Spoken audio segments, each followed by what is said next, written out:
Bonjour, j'espère que vous allez bien. Donc, je vais, pour illustrer les concepts un petit peu moins faciles ou plus importants, hein, sinon du cours, étant donné qu'on est à distance, c'est que je vais faire des petites capsules. Donc, à l'occasion avec des logiciels, mais dans ce cas-ci, je vais le faire sur papier parce que ça va être plus facile. Je vais pouvoir dessiner devant vous. Voilà. Donc, la première capsule qui va porter sur ce bloc-là, ça va être la production d'un champ magnétique. Qu'est-ce qui permet de créer un champ magnétique? On peut se dire, ouais, on n'a pas besoin de le créer. Un aimant, ça a déjà un champ magnétique. Mais en réalité, il y a quelque chose qui crée ce champ-là à l'intérieur de l'aimant. C'est ce qu'on va voir. Et ce que vous avez vu avec Mélissa à date, c'est le champ électrique. Et ce qui crée un champ électrique, comme vous l'avez vu, c'est des charges, positives ou négatives. Là, pour l'instant, je vais, pour le besoin de la cause, mettre une charge positive, mais on aurait pu mettre une charge négative, ça fonctionnerait aussi. Et tout autour de cette charge-là, dans l'espace, va avoir un champ électrique. Le champ magnétique, dans ce cas-ci, il n'y en aurait pas. Comment créer un champ magnétique? Ben, ça prend la même chose, le même ingrédient de base, ça prend une charge électrique, mais ça prend une deuxième chose, ça prend un mouvement. Donc, ce qui va créer le champ magnétique, c'est deux facteurs. Un, c'est une charge électrique. Et deux, c'est un mouvement ou un changement de position de cette charge.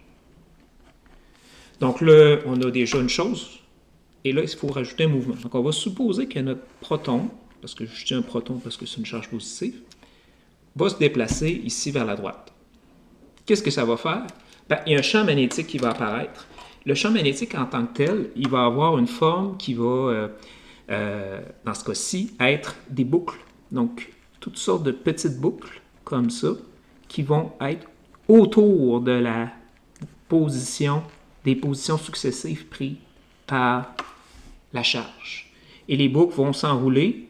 Ici, ces boucles-là, c'est la direction du champ magnétique. Le champ magnétique, on le représente par la lettre V dans les notations. Donc, dépendamment de la vitesse, le champ magnétique va être fort ou moins fort, mais peu importe, ça va former des petites boucles comme ça, tout autour de la trajectoire de notre charge, de notre proton ici. Dans le cas d'un aimant, qu'est-ce qui se produit? Parce qu'on n'a pas de mouvement apparent. Mais ce qu'on peut se rappeler du cours aussi de phénomène physique 1, c'est que toute la matière est créée à partir d'atomes. Dans l'atome, on retrouve quoi? On retrouve un noyau, que je vais représenter juste par N, mais qui comprend des protons et des neutrons. Et on retrouve tout autour du noyau des électrons qui ont une charge négative. Et qu'est-ce qu'ils font ces électrons-là? Ben, ils tournent tous autour du noyau, comme l'équivalent de petites planètes autour du Soleil. Le mouvement, il vient de là. En fait, il n'y a pas juste un mouvement des électrons autour du noyau, mais il y a le mouvement même des protons à l'intérieur du noyau qui s'ajoute. Mais la combinaison de tout ça, c'est qu'il y a un mouvement naturel qui va se faire. Là, la question qui pourrait suivre, c'est mais pourquoi toute la matière n'est pas aimantée à ce moment-là? Parce que toute la matière est créée à partir d'atomes et tous les atomes contiennent des électrons qui bougent.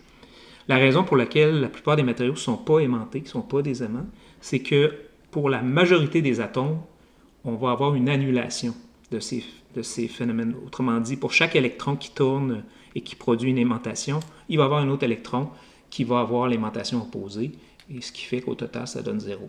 Donc la particularité des aimants, c'est qu'on a des électrons qui n'annulent pas tous leur aimantation. Donc l'aimantation reste pas zéro, elle reste une valeur donnée. Et en plus, tous les atomes, pas consécutifs, mais adjacents, vont avoir tous leur aimantation dans la même direction. C'est pour ça qu'il faut, pour aimanter un objet, il faut le soumettre à un champ magnétique extérieur. Et là, à ce moment-là, tous les petits atomes vont s'aligner pour avoir tous leur aimantation parallèle. Et là, ce qu'on a, c'est un aimant. Mais à la base, on a les mêmes deux facteurs qui vont permettre de créer le champ magnétique. C'est présence de charge électrique, celle qu'on retrouve dans l'atome, et présence d'un mouvement. Dernière chose que je veux faire pour cette capsule-là, c'est présenter l'électroaimant. L'électroaimant, c'est un aimant qui est fabriqué, en fait, simplement à partir d'un courant électrique. Donc, si on a un fil, par exemple, Donc, au lieu d'avoir, comme tantôt, une particule individuelle, imaginez un fil électrique. Dans un fil électrique, on peut faire circuler du courant. Et le courant, c'est quoi? C'est des charges qui se déplacent. Donc, tout autour du fil, tout comme autour des positions du proton, on va avoir des boucles qui vont apparaître, qui vont être des lignes de champ magnétique. Et si, au lieu d'avoir un fil qui va en ligne droite, on a une bobine de fil, donc une forme circulaire, avec un courant qui circule, disons, dans un sens, ben là, le champ magnétique, lui, il va avoir la forme de boucles qui vont s'enrouler comme ça autour de chacun des côtés. Et ce que ça va donner, si on regarde ça, c'est comme l'équivalent, il y en a du champ magnétique qui va aller comme ça, et du champ magnétique, qui est le champ magnétique revient sur lui-même, il s'en va ici dans cette direction-là. Et ce qu'on va avoir, c'est un pôle nord et un pôle sud.